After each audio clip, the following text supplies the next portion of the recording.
주님을 바꾸지 명절을 지나고 주의 날 아침에 예배자에 나오신 여러분에게 놀라운 주의 은혜와 복이 함께 하시기를 축복합니다. 오늘 말씀을 제가 말씀으로 능력이 되게 하라 이렇게 제목을 잡아봤습니다. 한번 읽어볼까요? 말씀으로 능력이 되게 하라. 오늘 본문의 말씀 보게 되면 하나님께서 모세를 통해서 출애굽의 역사를 이루어 가셨습니다. 그리고 모세의 강력한 리더십에 의해서 이스라엘 백성들이 지난 40년 동안 광야 생활을 잘 감당하게 되었고, 이제 요단강을 건너서 가나안에 진입해야 되는 목전에 와 있습니다. 하나님께서 그 모세를 부르셨어요. 모세가 하나님께서 약속하신 그 가나안 땅에 가고 싶은 그런 간절한 열망이 있었을 것입니다. 그럼에도 불구하고 하나님께서는 너는 여기까지야 하고 느보산에서 그를 불러가십니다. 그리고 하나님께서 여호수아를 후계자로 삼으셨습니다. 그때 여호수아의 마음이 어땠을까요? 야, 나는 모세의 후계자야. 내가 이제는 이스라엘의 최고 권력자가 됐어. 이렇게 막 자부심을 가지고 막 이렇게 의기양양했을까요? 아니면 다른 마음이었을까요? 저는 다른 마음이 더 컸다고 생각이 됩니다. 지난 40년 동안을 모세의 부관으로서 모세의 어떤 비서와 같은 역할을 감당해 오면서 모세의 그런 강력한 영적 리더십이 있었음에도 불구하고 계속해서 이스라엘 백성들은 모세에 대해서 대항했습니다.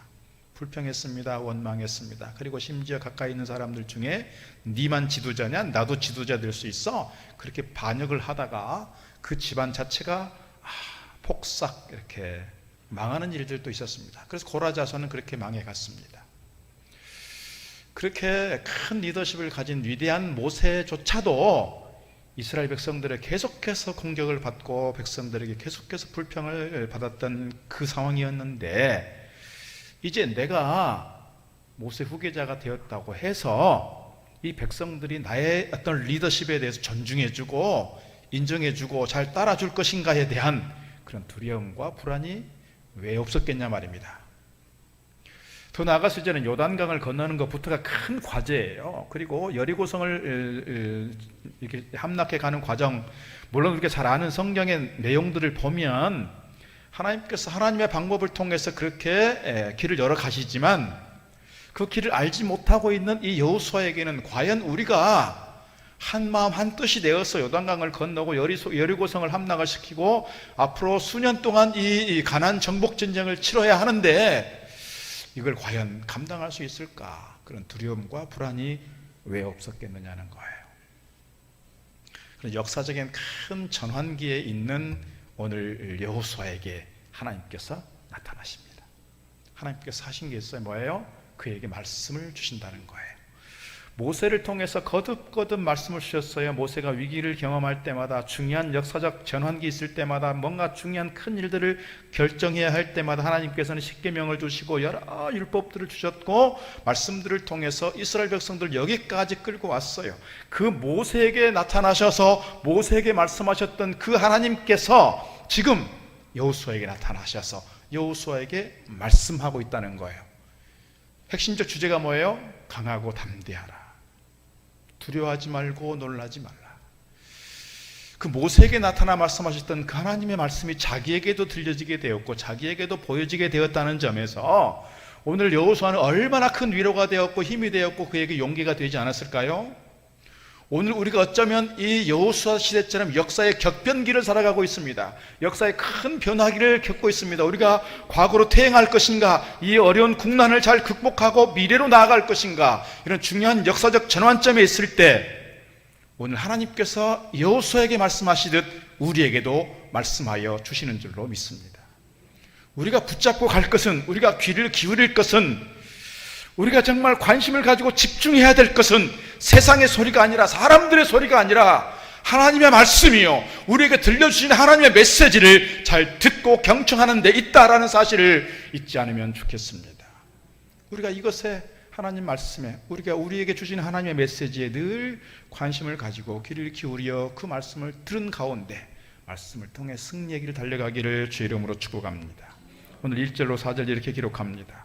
여호와의 종 모세가 죽은 후에 여호와께서 모세의 수종자 눈의 아들 여호수아에게 말씀하여 이르시되 내 종 모세가 죽었으니 이제 너는 이 모든 백성과 더불어 일어나 이 요단을 건너 내가 그들 곧 이스라엘 자손에게 주는 그 땅으로 가라. 내가 모세에게 말한 바와 같이 너희 발바닥으로 밟는 곳은 모두 내가 너희에게 주었노니 곧 광야와 이 레바논에서부터 큰 강 유브라데 강까지 해쪽 속의 온 땅과 또 해지는 쪽 대해까지 너희의 영토가 되리라. 오늘 우리 시대 정치적인 위기의 시대라고들 합니다. 정치적인 위기요, 외교의 위기요, 경제의 위기요, 사회적인 위기요. 특별히 우리가 참 염려하는 것은 우리 한국 교회의 최대 위기다. 그렇게 탄식하면서 안타깝게 판단하고 진단하는 분들이 참 많습니다. 우리 한국 교회 위기입니다. 우리가 보통 우리 대한민국에서 종교에 대해서 세 가지로 얘기했어요. 불교, 천주교, 기독교. 우리 개신교에 대한 신뢰도는요, 불교, 천주교, 기독교가 아니에요. 불교, 천주교, 원불교, 개신교예요. 이런 상황까지 와버렸다고요. 원불교 18%, 개신교 14%. 그런 점에서 우리가 정말 같이 기도하고 같이 우리 교회에 어떤 영적 부흥을 위해서 기도하고 우리 교회가 세상의 손가락질이 아니라 세상을 비추는 빛으로 설 수 있도록 우리가 기도하면 좋겠습니다. 우리 교회가 어떻게 해야 회복이 될 수 있을까? 마음이 많이 무겁습니다. 오늘 이런 때에 우리에게 주시는 말씀이 있습니다. 이런 때에 우리의 마음을 어디에 두고 가야 할지 오늘 말씀 보겠습니다. 5절 내 평생에 너를 능히 대적할 자가 없으리니 내가 모세와 함께 있었던 것 같이 너와 함께 있을 것임이니라. 내가 너를 떠나지 아니하며 버리지 아니하리니. 6절 강하고 담대하라.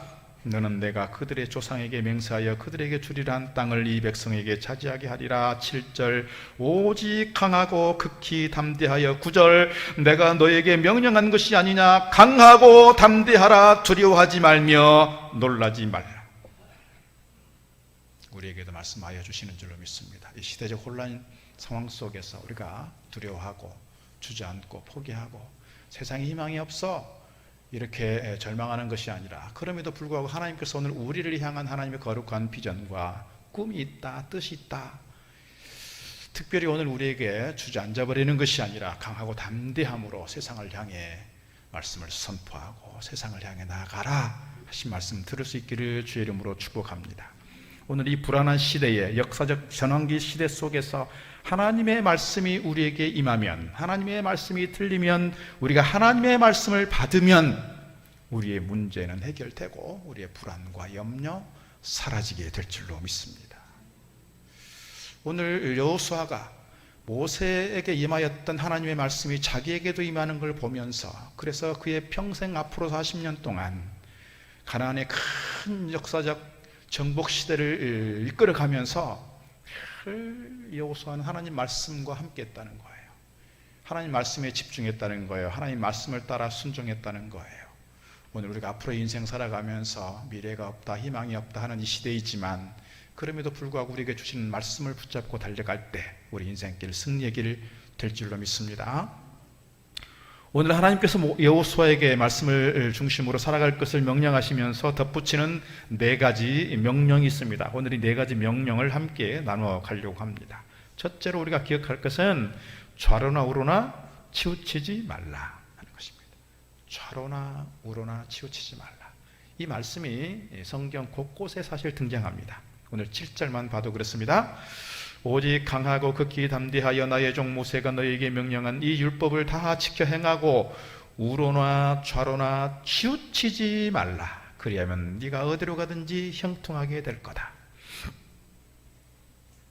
하나님 말씀을 중심으로 붙잡고 사는 사람들, 세상의 바람이 불어도 좌우로 치우치지 않고 중심을 무너뜨리지 않는 줄로 믿습니다. 오늘 우리 현실이 광기 어린 그런 시대가 되고 말았습니다. 앞서 말씀드린 것처럼 기독교가 이렇게 추락하고 있는 중요한 이유 중에 하나는 목회자인지 정치꾼인지 알 수 없는 한 분이 너무 특별하게 작동하고 있기 때문에 더 그렇습니다. 그래서 더 마음이 아픕니다. 그래서 더 아파요.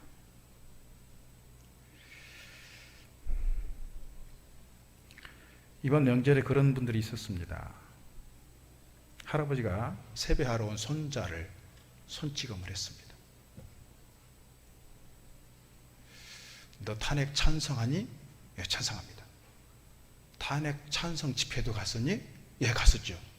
싸다고 날렸습니다. 이게 우리 현실이 됐습니다. 얼마나 가슴 아픈 일입니까 이게.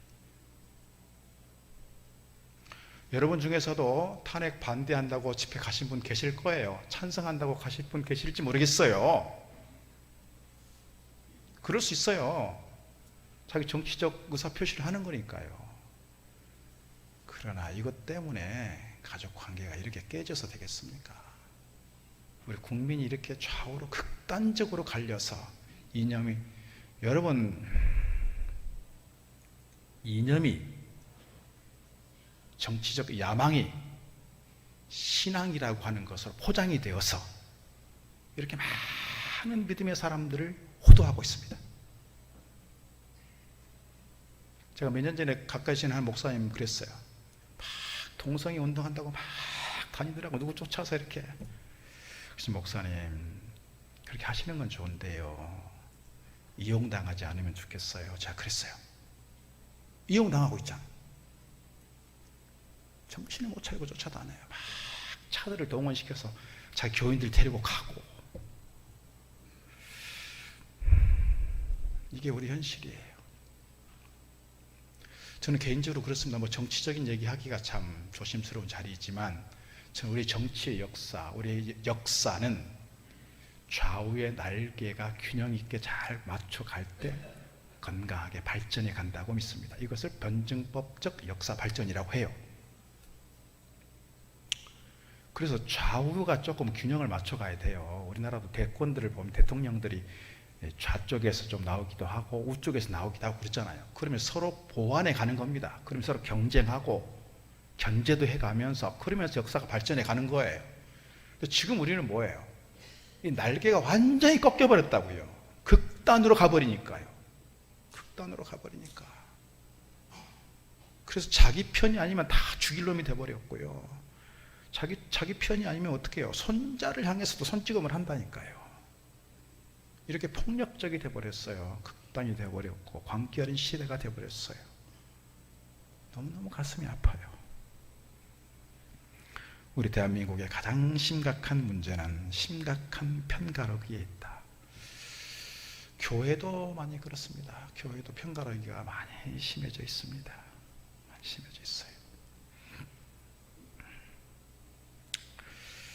오늘 우리가 이런 혼란스러운 시대 속에서 우리가 붙잡고 가야 될 게 뭔가 생각하면 하나님의 말씀이다, 그런 생각을 하게 됩니다.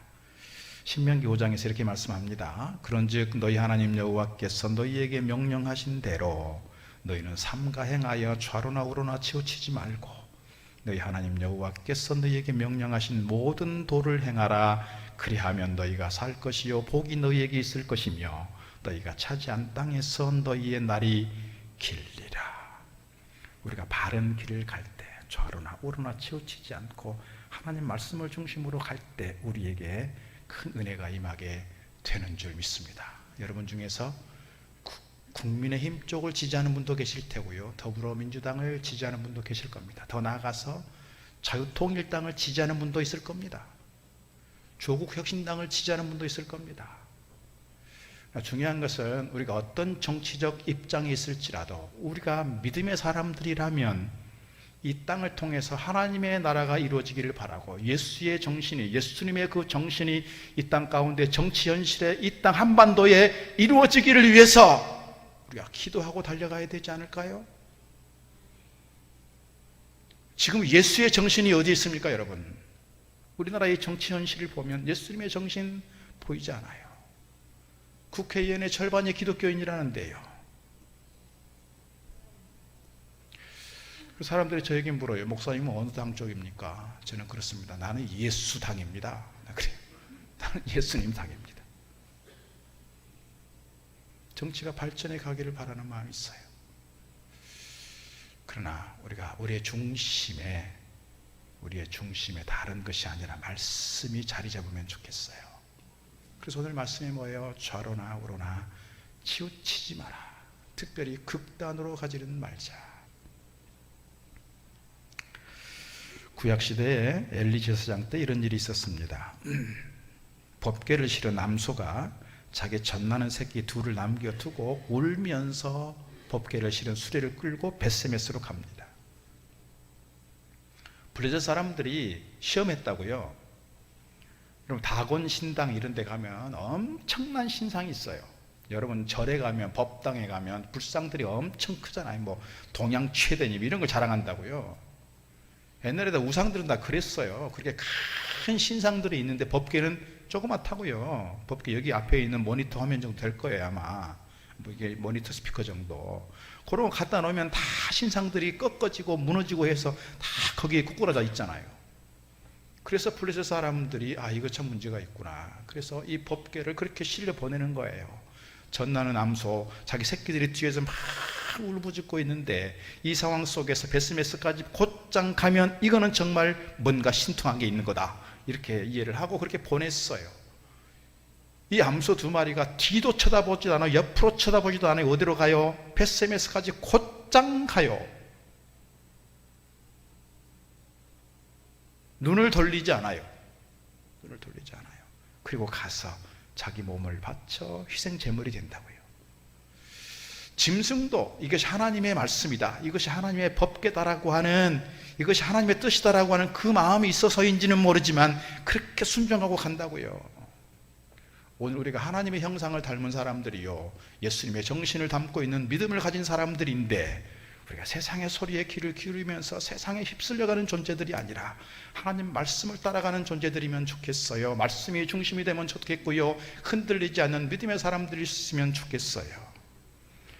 그래서 사무엘상 6장 12절에 말합니다. 암소가 벳세메스 길로 바로 행하여 대로로 가며 갈 때 울고 좌우로 치우치지 아니하였고 블레셋 백성들은 벳세메스 경계선까지 따라갔다 그랬습니다. 신명기 28장 축복장에서 이렇게 말씀합니다.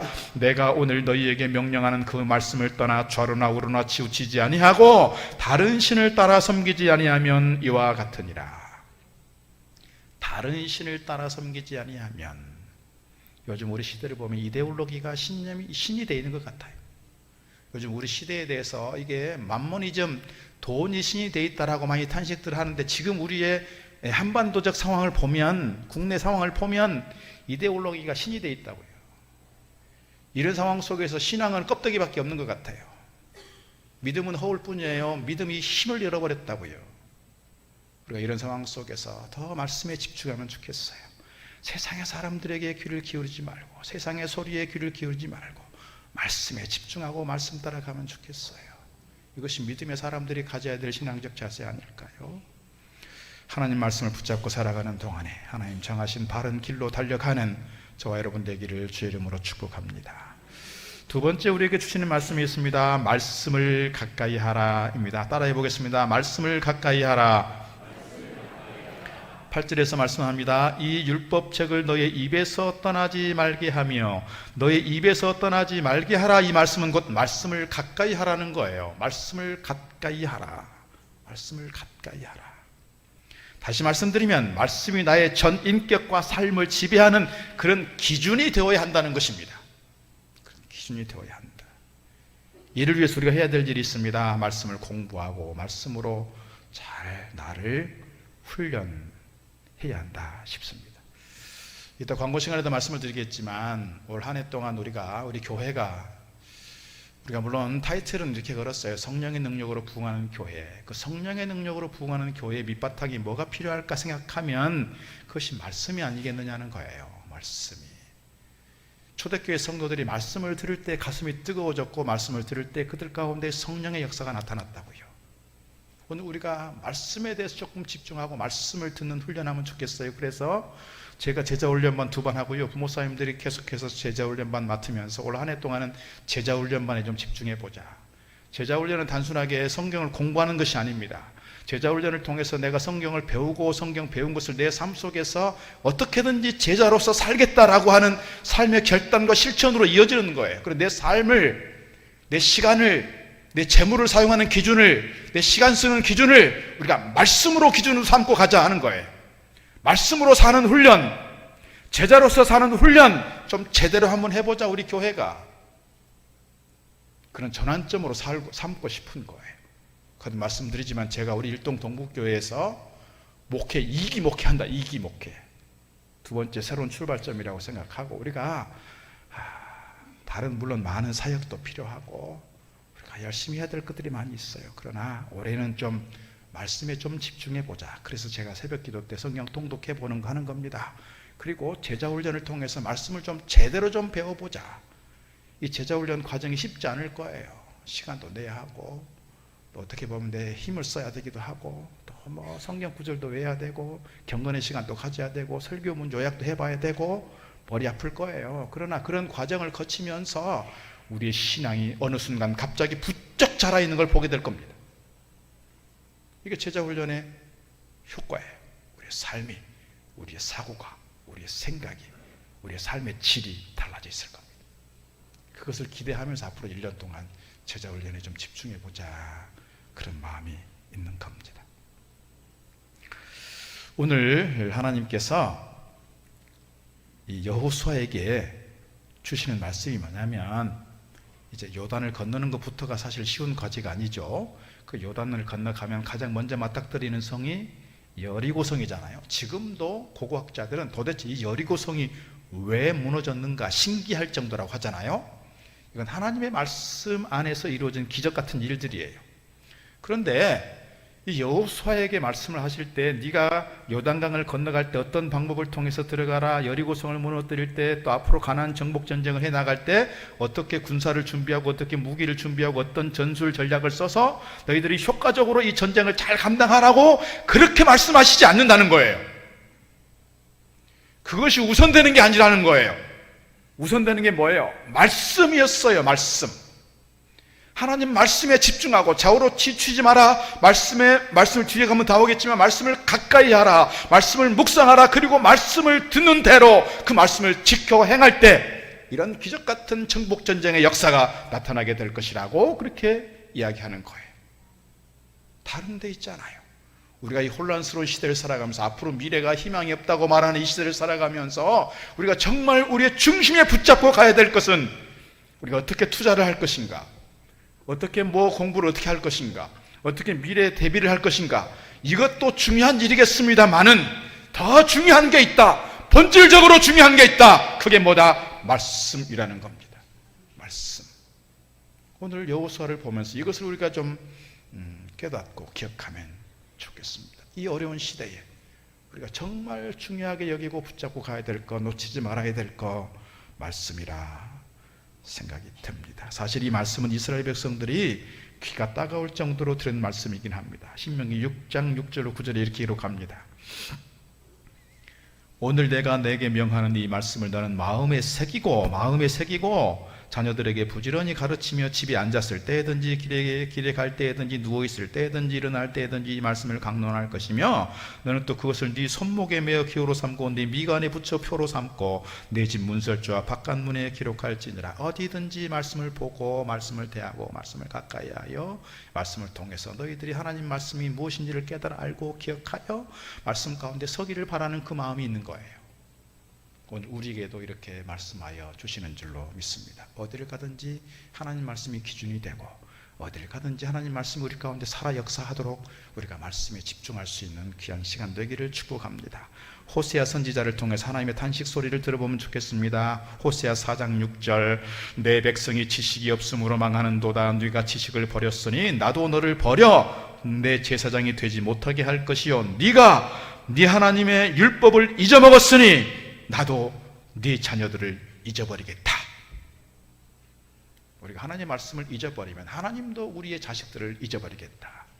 그렇게 지금 탄식하고 있는 겁니다. 우리가 말씀 안에서 성경을 항상 가까이 하고 또 가까이 하면서 말씀 중심으로 살아갈 수 있기를 축복합니다. 그럴 때 간혹 이렇게 얘기하는 분이 있습니다. 목사님, 우리도 세상에 발을 딛고 살아가잖아요. 왜 그렇게 꼭 종교적이어야 합니까? 앞서 말씀드린 것처럼 우리가 돈 버는 방법도 필요하고 열심히 일도 해야 되고요, 친구들도 만나야 되고요, 세상의 문화도 즐겨야 되겠고요, 할 게 많아요, 일상이 바빠요. 그러다 보니까 자꾸 뒤로 밀리는 게 있더라고요. 저도 보면 그래요. 목회라는 게 뭐 그렇게 바쁜 것도 아닌데 늘 바빠요. 마음이 바빠요. 마음만 바빠요. 자꾸 뒤로 밀려요. 뭐가 밀려요? 성경이 밀려요, 말씀이 밀려요, 기도가 밀려요. 우선순위에서 자꾸 비켜지는 거예요. 우선순위에서. 우리가 좀 올 한 해 동안은 이 말씀을 내 가운데 두고 말씀을 중심으로 해서 좀 가면 좋겠다, 그런 말씀 드리고 싶습니다. 세 번째, 주야로 말씀을 묵상하라 입니다. 주야로 말씀을 묵상하라. 8절, 이 율법책을 너의 입에서 떠나지 말게 하며 주야로 그것을 묵상하라 그랬습니다. 묵상하라는 말씀은 나지막한 목소리로 읊조린다는 뜻이긴 한데요, 내가 가지고 있는 지적인 영역, 정적인 영역, 의지적인 영역, 지정의 내 전인격을 통해서 들리는 말씀들을 되새기고 되새기면서 말씀대로 살아내겠다라고 하는 의지를 갖는 거예요. 이 말씀을 내가 실천에 옮기겠습니다 라고 하는 측면에서 마음과 뜻과 정성을 다해서 말씀을 되새기고 삶으로 실천하는 데까지 나아가야 진정한 묵상이다, 그런 뜻이긴 합니다. 이를 위해서 끊임없이 말씀을 붙잡고 씨름해야 할 것 같아요. 시편 1편에서 복 있는 사람 어떤 사람이냐 이렇게 설명합니다. 복 있는 사람은 악인들의 꾀를 따르지 아니하며 죄인들의 길에 서지 아니하며 오만한 자들이 자리에 앉지 아니하고. 그럼 어떻게 하라는 거냐? 2절, 오직 여호와의 율법을 즐거워하여 그의 율법을 주야로 묵상하는 도다 그랬어요. 그의 말씀을 주야로 묵상하는 도다. 늘 말씀을 가까이 하고 그 말씀을 묵상하면서 그 말씀이 내 삶 속에 내 생각으로, 내 삶으로, 내 인격으로 말씀이 드러나도록, 그 말씀이 나에게 능력이 되도록 우리가 애써야 되겠다는 거예요. 이제 지난 설 명절에 저희가 이제 처갓집도 그렇고 저희 친가 쪽도 그렇고 이제 찾아갈 분들 별로 없어요. 그래서 이제 이틀 동안 이제 주로 했던 게 뭐냐면, 제가 새벽기도, 요즘 새벽기도에 성경 통독하잖아요. 이렇게 드라마 바이블 가지고 합니다. 그거를 녹화를 해야 돼요. 제가 유튜브 같은 데 보면 계속 광고가 뜨기 때문에, 뭐 유료로 하면 광고가 안 뜨겠지만 아직 그렇지 못하고 있어서 녹화를 하고, 또 광고 자꾸 뜨고 섞이게 되니까 또 편집기에 넣어서 돌려요. 또 그거를 이틀 동안 오랜 시간 했어요. 저도 이제 일상이 바쁘다 보니까 이렇게 오랜 시간 말씀을 붙잡고 막 이렇게 묵상하고 기도하고 하는 게 사실 어려워요. 그런데 이틀 동안 제가 다른 거 다 제껴놓고 이 일을 주로 하다 보니 성경을 참 많이 보게 되었고, 그러다 보니까 저 개인적으로 그런 게 있어서 포만감이 생겼어요. 배부름이 있더라고요. 성경을 많이 대하고 성경을 자주 읽다 보니까 내가 평소에 놓치고 있던 많은 말씀들이 다시금 되새김질이 되었고, 그러면서 뭔가 포만감이 생겼더라고요. 우리가 다른 일들도 많이 바쁜 일이 있을 수 있어요. 그러나 바쁜 일상 속에서도 시간을 따로 내서 말씀을 대하고 말씀을 묵상하고 말씀을 가까이 하면서 그 안에서 누리는 영적 배분이 있으면 좋겠어요. 이게 우리를 살찌우는 일이 아닐까요? 우리를 부욕해 하는 일이 아닐까요? 우리를 진짜 윤택하게 하고 풍성하게 하는 삶 아닐까요? 다른 많은 것들, 풍성한 시대 속에 살아가는데 우리가 영적으로 기갈되어 버리면, 말씀에 기갈이 되어 버리면 우리가 영적으로 파리해진 존재가 아니냐 이 말입니다. 그래서 영적으로 부유한 삶을 위해서 말씀 가운데로 늘 나아갈 수 있기를 바라고, 말씀을 날마다 묵상하는 가운데 말씀 안에서 영적 배부름이 있기를 주의 이름으로 축복합니다. 마지막 하나 더 있습니다. 말씀을 지켜 행하라 입니다. 말씀을 지켜 행하라. 한번 따라해 보겠습니다. 말씀을 지켜 행하라.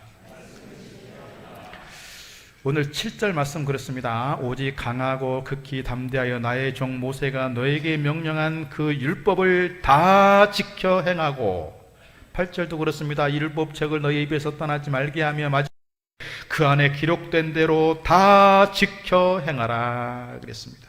다 지켜 행하라. 예수님께서 제자들과 마지막 함께 했던 시간에 마태복음 마지막 부분은 그렇잖아요. 모든 민족으로 제자를 삼아, 그 말씀하시면서 내가 너에게 가르친 것을 잘 지켜 행하도록, 내가 너에게 분부한 것을 잘 가르쳐 행하도록 그러잖아요. 오늘 우리가 말씀을 머리로만 공부하는 것이 아니라 내 삶으로, 내 전 인격으로 받고 그 말씀을 잘 지켜 행할 때 우리 안에 기적도 나타나게 되는 줄로 믿습니다. 요단강을 건너갈 때 하나님께서 지시한 말씀을 그대로 따랐더니 그들이 이 강을 육지처럼 지났다 그랬어요. 앞서 말씀드린 것처럼 여리고성이 도대체 어떻게 이 성이 무너질 수가 있었지? 라고 지금 이 시간도 신기하고 있는 그 성이 말씀을 따라 돌고 돌았더니, 그리고 함성 질렀더니 성이 무너졌다고요. 뭐가 전제됐어요? 말씀에 대한 순종이, 말씀을 지켜 행하는 일들이 전제됐다고요.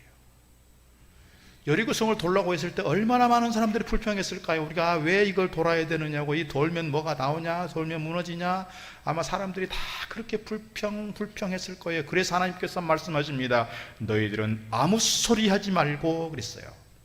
너희들은 입을 꼭 닫고 그랬어요.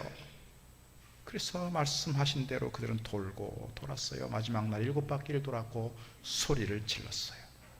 성이 무너졌어요. 하나님 말씀을 따라 순종했을 때 일어난 기적의 역사입니다. 오늘 우리에게도 이러한 기적의 역사가 말씀을 지켜 행하는 가운데 나타나기를 주의 이름으로 축복합니다.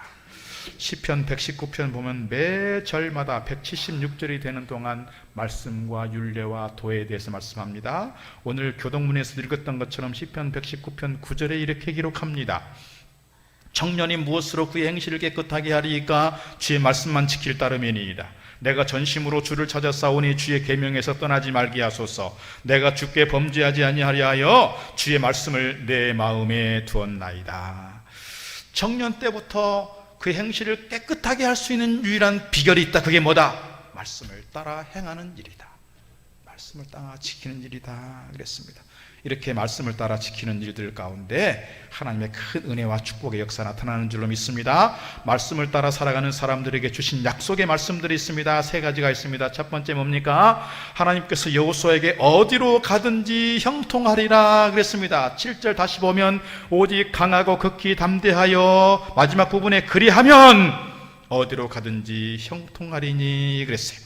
말씀을 지켜 행함으로써 말씀을 붙잡고 흔들리지 않는 믿음으로 나아갈 때 하나님께서 우리의 삶 가운데 형통함을 허락하여 주실 줄로 믿습니다. 두 번째 주시는 약속의 말씀이 있습니다. 그건 뭡니까? 평탄하리라 하는 거예요. 8절 말씀, 이 율법책을 너희 입에서 떠나지 않게 하고 그것을 묵상하여 기록된 대로 다 지켜 행하면 너의 길이 평탄하게 될 것이고 형통하리라 그랬습니다. 이사야 26장 3절 말씀 내에서도 의인의 첩경을 평탄하게 하리라 그랬습니다.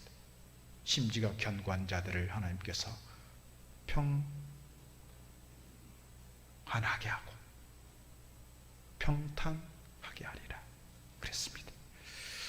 하나 더 말씀을 드리자면 3번째 뭡니까? 여호와가 너와 함께 하시겠다. 9절 말씀입니다. 내가 너에게 명령한 것이 아니냐? 강하고 담대하라. 두려워하지 말며 놀라지 말라. 네가 어디로 가든지 네 하나님 여호와가 너와 함께 하느니라. 주님께서도 마지막에 그랬지 않았습니까? 내가 세상 끝날까지 너희와 항상 함께 있으리라. 우리 하나님께서 말씀 가운데 머물러 있고 말씀을 중심으로 말씀 붙잡고 살아가는 우리와 함께하여 주실 줄로 믿습니다. 우리가 말씀을 붙잡고 좌우로나 치우치지 않고 말씀을 가까이 하고 말씀을 묵상하고 말씀을 지켜 행할 때 우리 하나님께서 우리를 형통케 하시고 우리를 붙잡아 주셔서 평탄하게 하시고 우리와 늘 함께하여 주시는 은혜가 저와 여러분 가운데 늘 함께할 수 있기를 주의 이름으로 축복합니다. 기도하겠습니다. 하나님 감사합니다. 오늘 우리가 살아가는 시대가 많이 혼란스럽고 희망이 없는 시대라 하는 이때지만 주님, 이런 때일수록 더욱더 저희들이 주님 말씀 붙잡고 말씀을 중심으로 하여 말씀이 우리의 삶에, 우리 인생에, 우리 인격에, 우리의 삶의 현장에 능력으로 나타나는 축복의 시대가 되게 하여 주시옵소서. 저희들이 세상의 소리에 귀를 기울이기보다 이 시대를 향한 하나님의 말씀에, 하나님의 음성에 귀를 기울여 하나님 말씀 중심으로 서게 하시고, 그래서 우리가 흔들리지 않는 삶 살게 하시고, 세상을 바라볼 때 희망이 없고 두렵고 떨리는 시대이지만 주님 말씀 안에서 위로와 힘 얻고 당당하게 세상을 향하여 달려가는 믿음의 장부들 되게 하여 주옵소서. 예수님 이름으로 기도드리옵나이다. 아멘. 찬송가 200장 찬송합니다. 나 무엇과도 주님을 바꾸지 않으리.